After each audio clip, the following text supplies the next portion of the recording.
नमस्कार मो चैनल को आपण मानक स्वागत।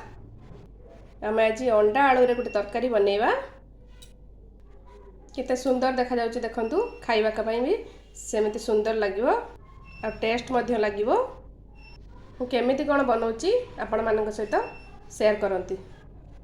चलंतु यार प्रोसेस स्टार्ट करिबा।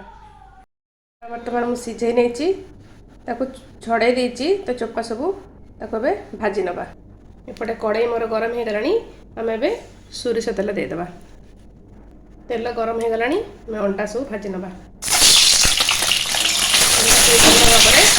भाजी नबा अंडा बर्तमान आम हो गलानी। आम ए सब अंडा को बाहर कर नबा।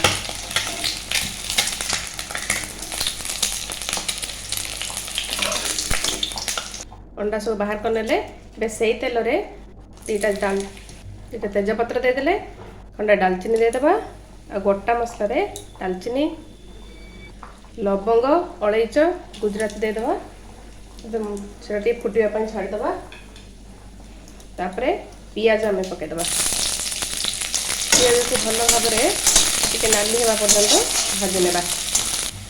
पियाज आमर हो गलानी। आम ए बाटी रखी अदा, रसुण, धनिया, लंका, जीरा ताको सहित भल भाव कषि ना। मसला आम ए स्वाद अनुसार लुण देदेबा, हल्दी गुंड गोटे छोट चामच देती, लंका गुंड आधा चामच देती। तो भल भाव मिक्स करदेबा। कषि ना भल से सहित गोटे टमाटो देदेबा। टमाटो सिझापी अल्प टे पानी देदेबा। किछ समय छाड़ीदेबा। मसला आमर भल भाव कषि हो गलानी। आम ए अंडा आलू को सहित देदेबा।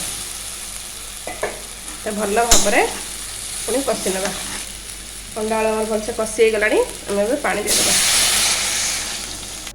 किछ समय फुटापी छाड़ीदेबा। तरकारी आमर रेडी हो गलानी। आम ए धनिया पत्र पकईदेबा। गोटे चामच गरम मसला पकईदेबा। भल भाव 5 मिनिट ढांकुड़ी देबा। गैस बंद करदेले ढांकुड़ी देबा। अंडा तरकारी आम रेडी हो गला। देखंतु केते सुंदर देखा जाउची। एई प्रोसेस रे बनांतु, बहुत टेस्ट लागिवो। रहिली नमस्कार।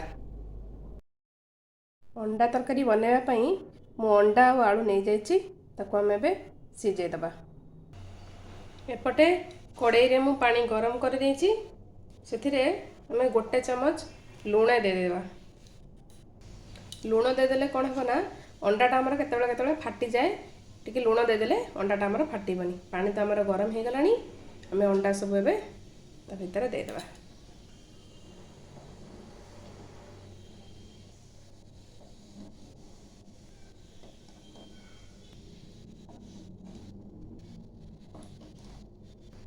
अंडा आलू बर्तमान देदेले ताको घोड़े दबा।